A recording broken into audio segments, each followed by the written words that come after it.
a trophy.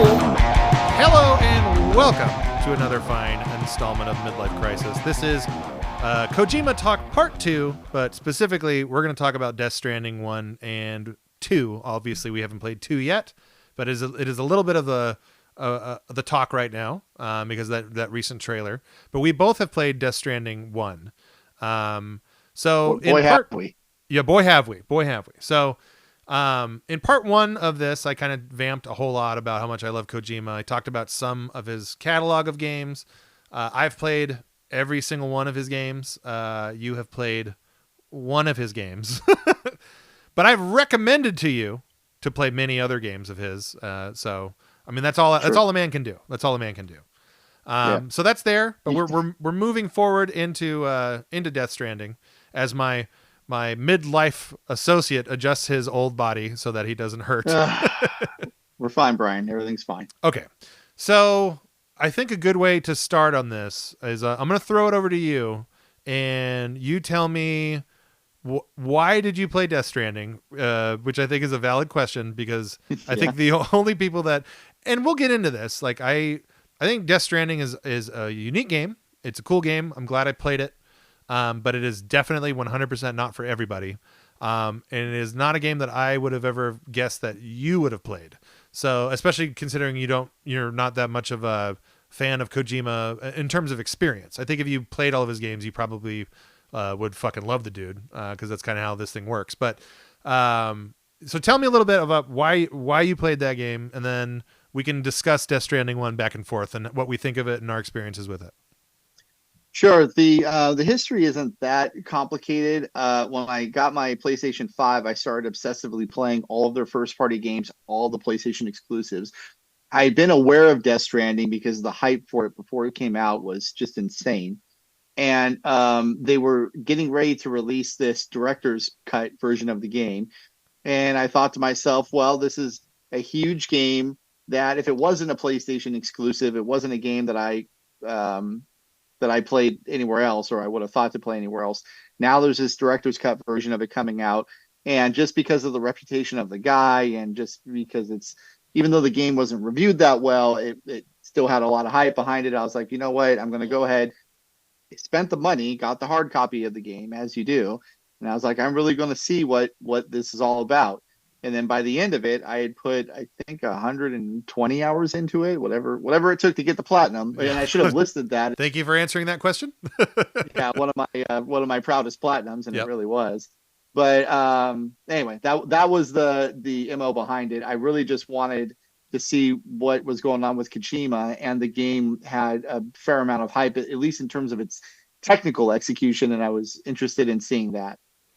Okay, so I will say this about Death Stranding. I, as someone who's gotten my hands on any and everything that guy made, or at least the ones that I have access to, I did not play Death Stranding right away because I was afraid to for a long time.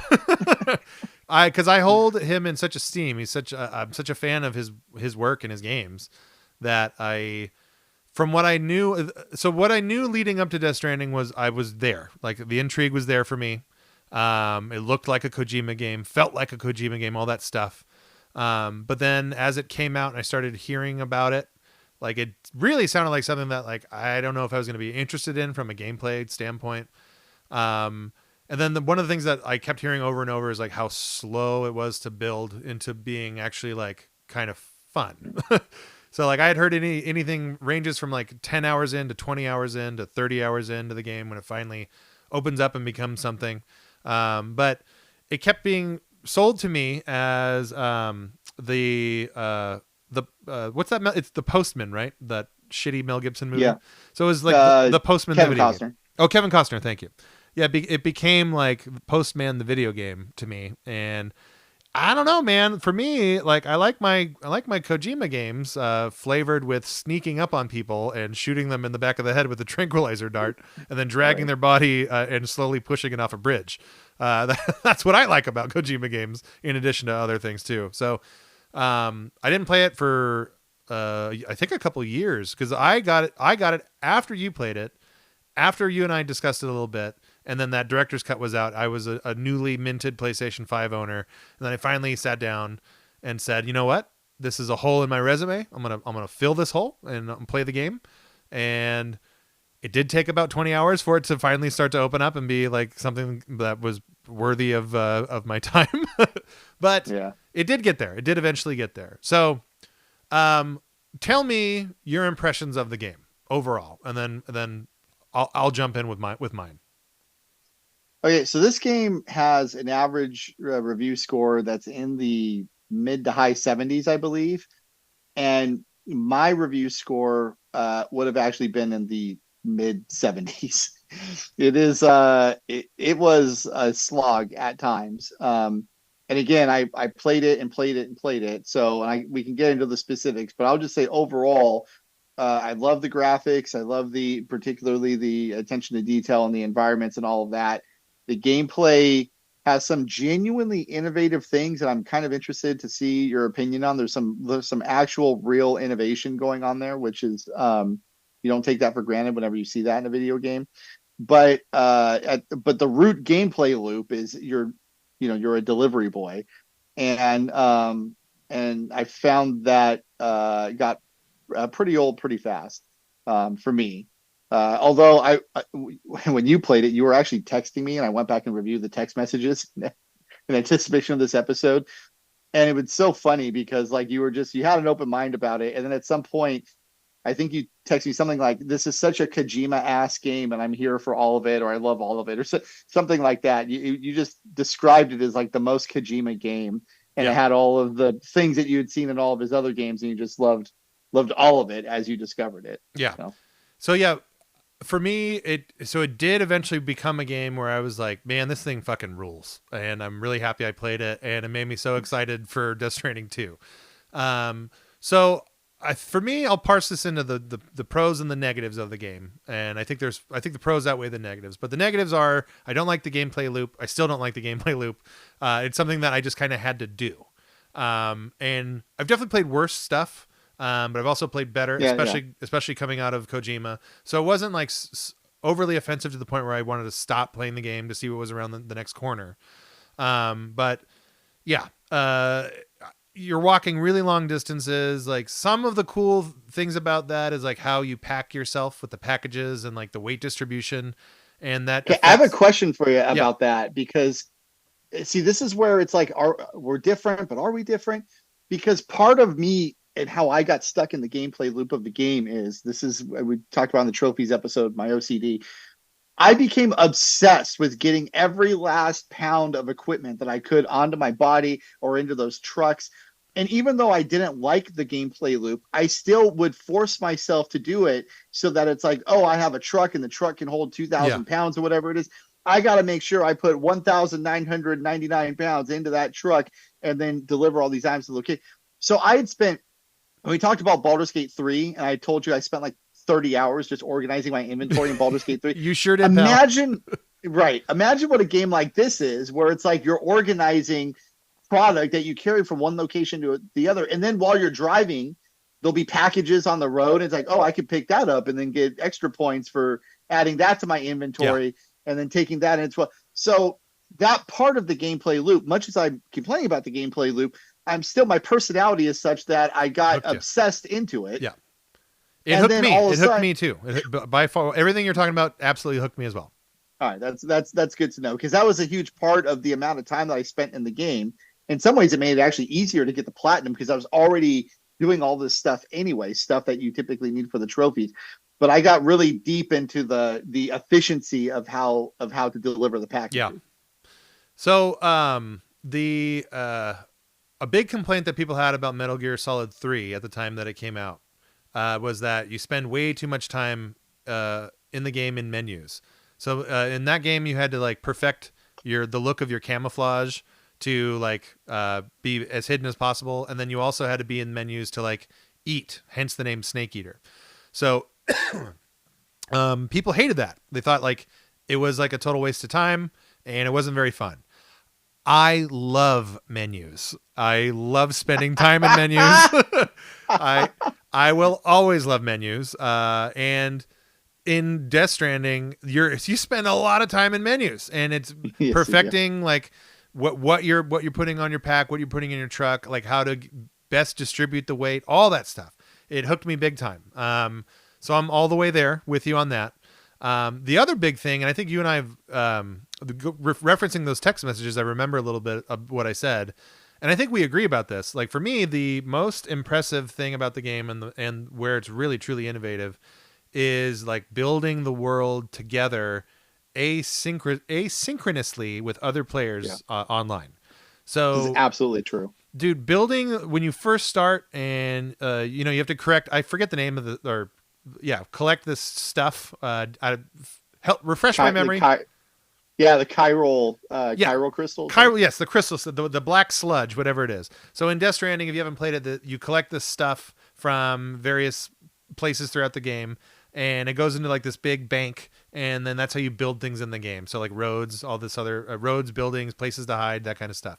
And what you build in the world is built on with other people. So if you play the game for like a session, and you have like you yourself built like a road to like a certain distance away, maybe a bridge to get over a stream or a river. Turn that game back on a day or two later, and all of a sudden that road has been built up, and people have built more on it.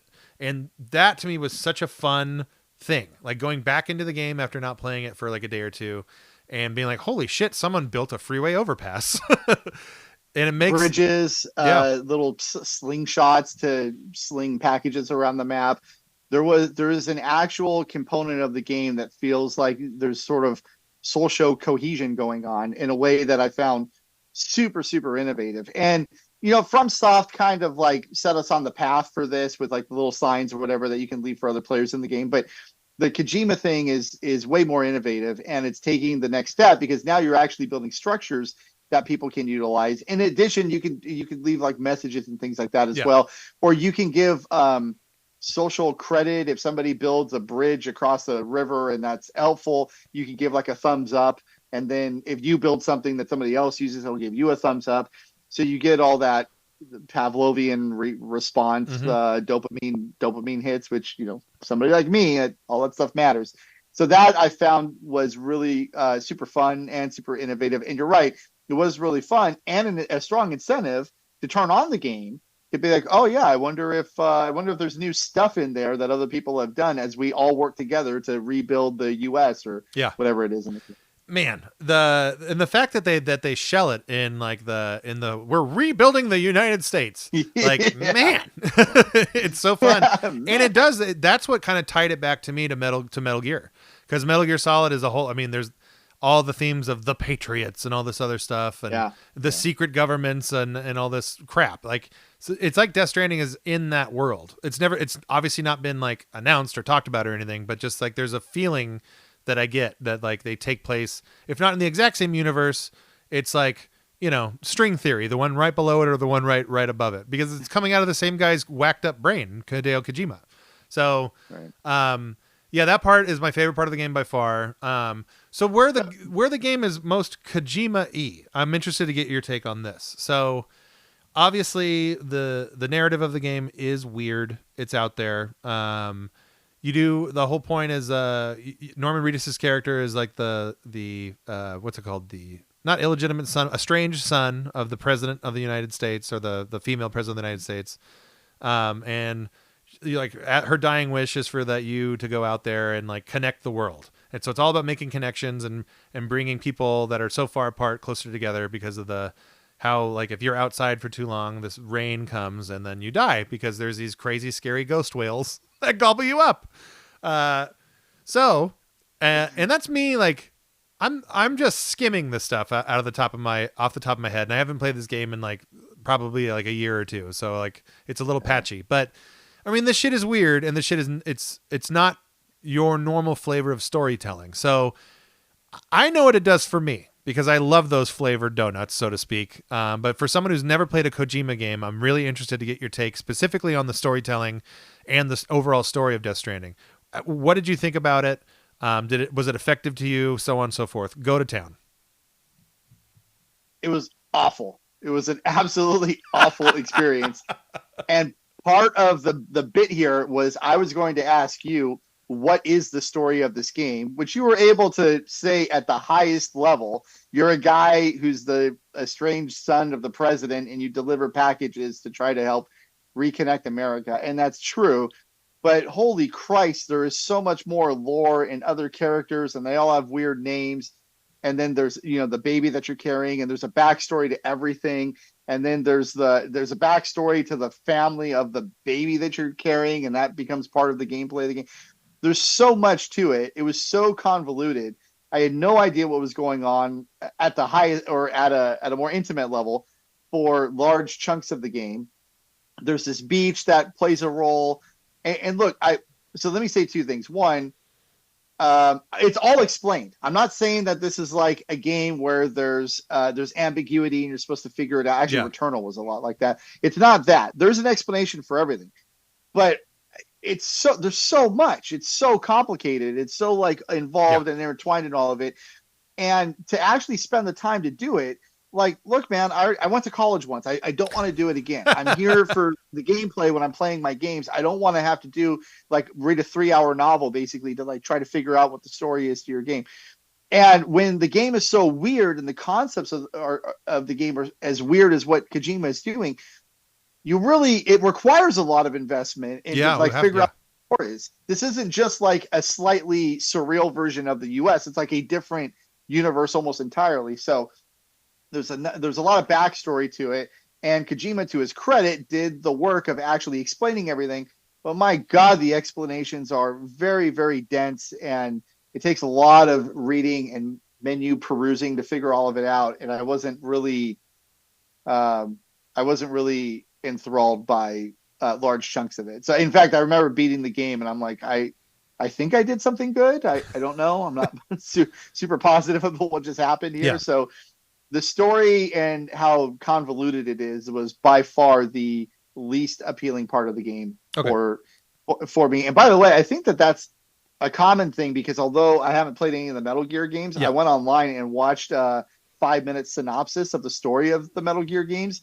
And that's also incredibly convoluted and has like a lot of like double and triple crossing and time travel and all this other weird stuff. So Kojima has a very intricate world that exists in his head, but actually translating that in an easily digestible way is just something I think he's incapable of. So first of all, I think Death Stranding is more convoluted, and it is more surreal than any of the storytelling in the Metal Gear Solid series. That's not to say you're dead on. Metal Gear Solid does go to crazy places, and it is very complex, and you do have to know like various relationships and ins and outs and like the timeline and all that stuff. But it's hard for me to say like, well, if you didn't like Death Stranding, you won't like Metal Gear. Like, I don't think that's true. I think you would probably like Metal Gear more than Death Stranding from a storyline standpoint.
However, that is a theme that is a part of his games. So like that's the Kojima difference. It is the Kojima difference. Like, you do have to invest the time to learn more of the subtext of what it is that you're seeing. So if that doesn't work for you, that doesn't work for you. But it does work for millions of other people, and that's why Kojima's still kind of at the on top of the mountain. So, and I mean, tastes being what they are very subjective, obviously. Like I think that for me, I'm a Japanese movie nerd. Takashi Miike is one of my favorite directors. So movies like Ichi the Killer and Audition, I love that stuff. They are very obtuse at times, and they also leave a lot to interpretation, which is a very common thing in Japanese storytelling of any media. And if you're not a person who is okay with that, where like you see a story and then like they basically make things to where like you figure this out, dummy. I kind of like that stuff when it's done really well. I think it's fucking awesome. And I think Kojima does that stuff very, very well, but he doesn't leave you hanging. I mean, you said it right now, like there is an explanation for everything. It's oftentimes you kind of have to go out and find it, but it's there, right? And everything logically makes sense in an illogical world. And even some of his greater leaps where you have to be like, what are we doing? You're telling me my brother is in that guy's arm? Some of those things like you can excuse good example. Thank you. But like if you bite into this apple and eat the whole fucker, like it works. So it doesn't surprise me that you would say that though, given what I know about your tastes and sensibilities.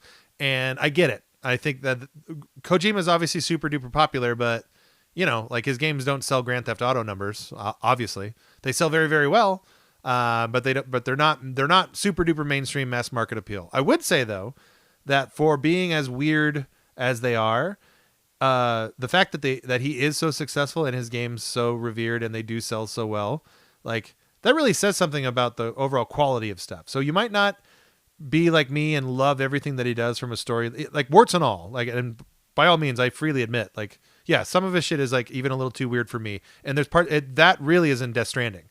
There was a lot of stuff in Death Stranding where I was just like, it was eye rolling. I'll be honest. But I think that as a proof of concept, that game was overall fucking awesome. And I'm very, very excited for Death Stranding 2 now. So we can roll right into that. Go ahead. Well, go ahead. wait, I have a few other things I want to get to in Death Stranding 1. Very good. Especially because I've been kind of critical of Kojima, but I mentioned it earlier. But the environmental graphics are about the best that exist in a game that I've ever played ever. Right. So just rolling around the world, it looks great. It is a bleak world. There's harsh conditions, but it is just a beautiful place to be. And the like when the rain comes down and then the music kind of cues up, like that really is artistry there when you're just running around the world. And especially you and I live in this concrete jungle in the greater Los Angeles area. And so I always like it when games take me away from the city. Yes. And put me in a place far, far away. And that's what this game does. So I loved running around in the world and then having the nice, pleasant music cue up and the rain starts coming down. Of course, then that rain ends up being incredibly toxic, and then ghosts appear, and it turned into like a horror movie when I first started playing. So it was like a kind of a different experience. But at least visually, the game is just stunning. I also think that the baby gimmick is actually pretty cool because you and I are both parents, and there's this sort of protective instinct that you have. Oh yeah. So you're carrying a very, very vulnerable fetus on your person as you run around in this world, and they go out of their way to make the baby cute, and he interacts with you. He or she, I guess it's revealed to be a she. She interacts with you in a very cute way. So in terms of the immersion and the desire to just sort of stay alive, and it's not just for the protagonist that you're playing as, but it's also for the life that you're carrying around with you as you traverse through the world. So that was also pretty fun also.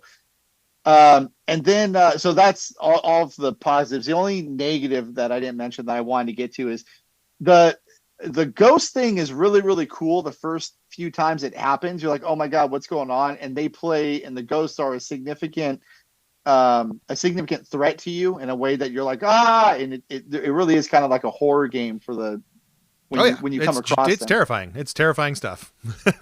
But from the midpoint of the game onward, you get loaded up enough that it's more of an annoyance than anything when the ghosts Yeah. happen. I stopped being afraid of them. And it was like, oh, now I got to go through this area, and the Yeah. game's going to slow down because I got to go through the ghost Because you have to thing. And I run got to, outside of your path and yeah. avoid them. Yeah. So in terms of the just the gameplay mechanic of it, it's one of those things that worked really well at first and then wore off. And then by the mid game towards the end, it actually created an unpleasant experience for me because it's like, oh, now I got to go all the way around this thing. Not because I'm afraid of these things, but just because I'm trying not to be slowed down Yeah. by them. Yeah. So, It's more about like, you want to preserve having fun and totally. yeah. So yeah. That's the other complaint that I have about Death Stranding is the combat, and I should also mention that as well. That was actually the next on my list, so go ahead. Okay, so yeah, for me, like it feels good, like shooting. It feels a lot like Metal Gear Solid actually, and there's a lot of times in the game where you do have to do sneaking, and so that's another thing that I think is very divisive amongst people, like stealth action. A lot of people just don't like it, like they just fucking hate it because it's methodical and it is slow. For me, I love stealth action gameplay. It's one of my favorite things about Metal Gear Solid, and it's one of my favorite things about games that employ it. Like a lot of people hate the opening part. Well, it's the semi-opening part of Wind Waker, like the first dungeon that you go to, because of the stealth action. And for me, it's like, let's add that to the list of reasons why I love Wind Waker so much. So it's not for everybody, that particular thing. But in Death Stranding, I don't think it's there enough. I wish there was more stealth action. The problem that I have with the combat is that it's kind of meaningless. You're absolutely right. It does get to a point where when you go into an encampment of enemies, like you can just pick them off. Like it's too easy. Or just run people over with your truck. Yeah, you run people exactly, which is admittedly very fun and very effective. So that's fine. But yeah, there's no stakes. Like there's no stakes to the combat. And in Death Stranding 2, I hope that is the one thing that is addressed the most, is making the combat mean more and having there be more consequence and all those things. I wholeheartedly agree on this one. And I think it's a lot of people are saying that. So you have to think if Kojima's paying attention at all, he's going to fix that, because it was by far the most in a game that is just rife with detail in all of its systems and all of its everything. The combat against the NPCs is the one thing that felt like there just wasn't much attention given to it, and in a really, really negative way. So I would expect that to be dealt with in the sequel as well. And it's not like all the combat is bad, because the boss fights are actually pretty fun. It's just the NPC combat was not great. And also I really enjoyed pissing on those ghosts. Yeah. You can literally urinate on the ghosts to make them go away. So that I'm going to clip that out, what you just said, and use that for a variety of things. I love pissing on ghosts. I really enjoyed pissing on those ghosts. It's my new text tone. Oh, Robbie's texting. Yes. Okay, so we got to everything on my list now. Okay, I will say one final note on Death Stranding, and because you mentioned boss fights, the boss fights are decent in this one, but compared to some of his other games, like I don't know how much you know about Metal Gear Solid boss fights, but they're some of the best ever. Nothing. Ever. So really, really famous example of one that everybody knows about is the Psycho Mantis battle in Metal Gear Solid for PlayStation. So I'm only telling you this because the rest of the world knows this, but when you fight that boss, if you had a memory card in your PlayStation that had other Konami games on it, the boss would recite them to you as if he was reading your mind. So be like, I see you've enjoyed Castlevania Symphony of the Night. That's incredible. Yeah, and the other thing that he did was at the time, force feedback in controllers was pretty much still brand new. And so the Sony's DualShock was out as a response to the Nintendo 64 Rumble Pack. And this game, in that boss fight with Psycho Mantis, he tells you to put your controller. It's a total fourth wall breaking thing, which he does all the time throughout his games. But he tells you to put your controller on a table, and then he'll move it with his mind. And so the game starts shaking the controller, and the controller moves on the table. Like shit like that like, again, like it's just that's what he does, and that's what he's like innovated into the space. A lot of his games, like I was saying, break that fourth wall stuff. So another real famous example is the end in Metal Gear Solid 3. He is like a 100-year-old sniper, and like he moves like a 100-year-old man. He's confined to a wheelchair, but like the reason why he's called the End is that he just won't die. But he's the world's best sniper. So in that battle, it can last as long as you want it to last, basically. And it takes forever. It's like multiple hours long. At a certain point, if you go, I can't remember how long it is hours wise, but I'll just say maybe it's 5-6 hours. If you survive that boss fight in that amount of time, he just dies of old age. And then you win. And then there's another point in Metal Gear Solid 3 where he's wheeled out on this is way before you fight him. He's wheeled out on a wheelchair, and like his other, villain boss buddies just kind of leave him out there, and you can kill him right there. You can shoot him in the head and not even fight him. You would be depriving yourself of one of the coolest boss fights ever. But you can, and the whole fight is like Predator. Like you can only see him with a thermal camera because he's so good at camouflage. So like you're acting like the Predator, hunting him down. And I mean, there's so many examples of boss fights that he's done throughout his games that they're they're unlike anything you've ever done. So yeah, I really wish you played these games. Death Stranding. So I guess comparatively, it would be disappointing. I was disappointed because I didn't even know any of that other stuff existed. That's incredible. Yeah, I mean, if you spend some time on YouTube, because you're probably not going to go back and play all these games. It's too much. It's too much of a commitment, too much of an ask. But just look up Hideo Kojima best boss fights, and it'll be worth your half hour there at least. Okay, so as we wind her down here, let's talk about Death Stranding 2. Let's talk about the newest trailer and what your expectations are for the game, how excited you are, so on and so forth. So you start, good buddy.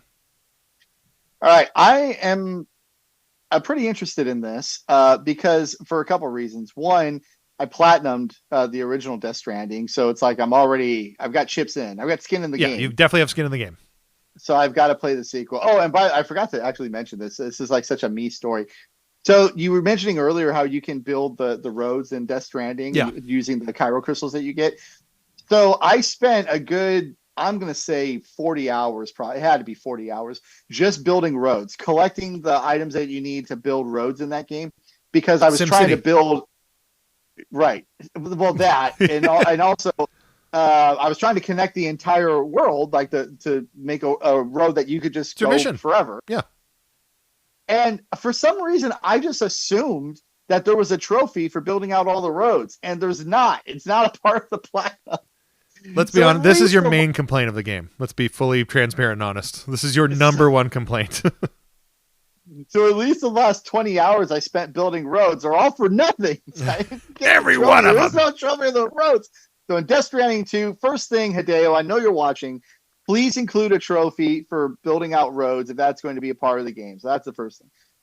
Second thing is, so I mentioned I've got chips in, I've got skin in the game now, so I'm definitely going to be playing it. One thing that I'm hopeful about is because I just complained a lot about the lore and the single player part of the game.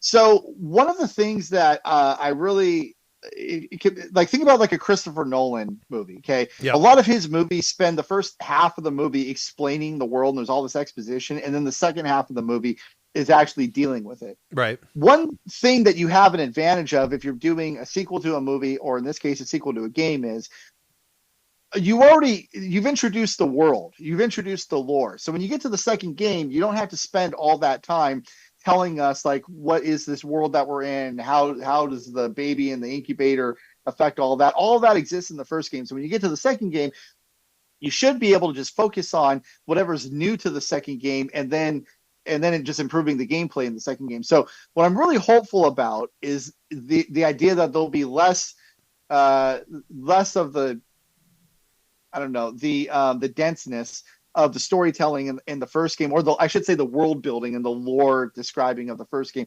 And they can just, it's like, hey, you already know who this enemy is. Yeah. You saw him in the first game. You already know how the babies work. You already know that we're in a post-apocalyptic world. So it's like, let's just run. In the trailer, they showed the character Fragile. It's like, you already know who she is and what her gimmick is and all that. So right. Now this is the next story involving her. So I'm very interested in the game from that standpoint. It's like, okay, Hideo, we know what this world is. Let's go now, like jump into it and explore and see what's new there. And then I think the last thing I would say is that trailer, that 10-minute long trailer that just came out. So it resurrects the enemy from the first game, and he now has a guitar that I guess causes damage to people, and he looks like the Sting when he was doing his crow bit in WCW. And there's a kind of terrifying little doll that you carry around on your person as well, who I expect is going to communicate with you during the game. So No, you're not as naturally, yeah, lonely naturally during and the first game. normally.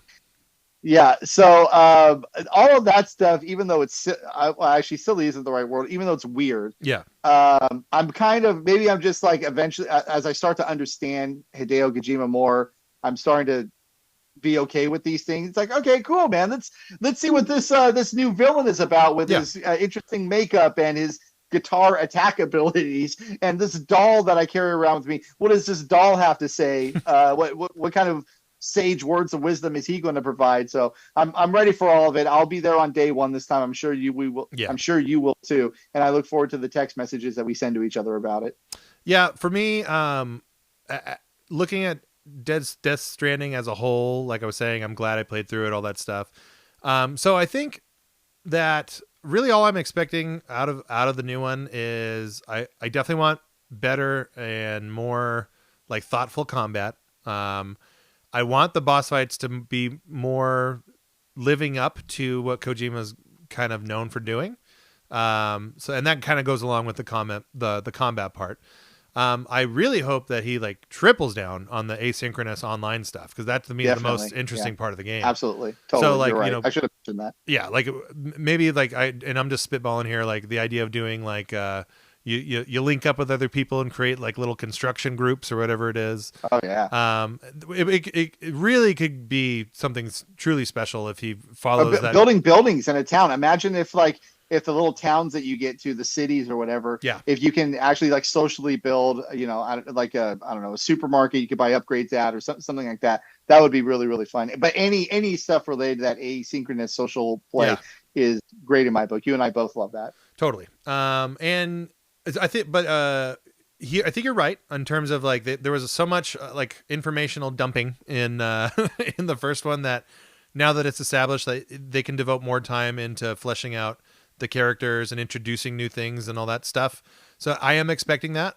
And if his previous work is any indicator, that is how it's going to go. Because if you go back and play the Metal Gear games, like that is, it is incumbent upon you, it is expected upon you to know the whole story from the beginning to the end. So in that way, they're kind of unapologetic. Like if you don't know what this is about, you should go back and play this stuff. So that's how he makes his games. So I think a lot of that stuff is established, and he is going to go further off into the weeds and get weirder. I do hope that his weirdness is more or less obtuse this time. If he could dial that in just a little bit, and I mean just a little bit. I'm fine. I'm a Kojima fan, so I expect this stuff. But we'll see. But yeah, it is probably right now as we record my most anticipated game for a non-Nintendo thing for sure. Did they say 2025 on that one? No, man. I can't remember. I honestly don't remember. But if it is, hey, that's yet another game that we have to get through this year, get through this tremendous year to get through. Yeah. So, but we've just started, friend. Yeah, indeed. Okay, cool. I think we got everything. Yeah, I think we nailed it, old partner. So yeah, that's Kojima. That's Death Stranding. Please like and subscribe here on the YouTube. We are on Spotify if that's your deal. Head on down there, give us a 5-star review. It helps. Tell your friends about us. Tell those friends to tell their friends about us. Because you know what? We just want to get those midlifers on this boat. And I'm going to keep saying midlifers because I want to turn that into a shirt. I think it's a great concept. The midlife crew. Yeah, midlife crew, exactly. And crew obviously spelled with a K because with a K. Obviously, we're not stupid. Yeah. No one here is stupid. So thank you so much for tuning in on this, and let's do a transatlantic gentleman's handshake somehow. Yeah.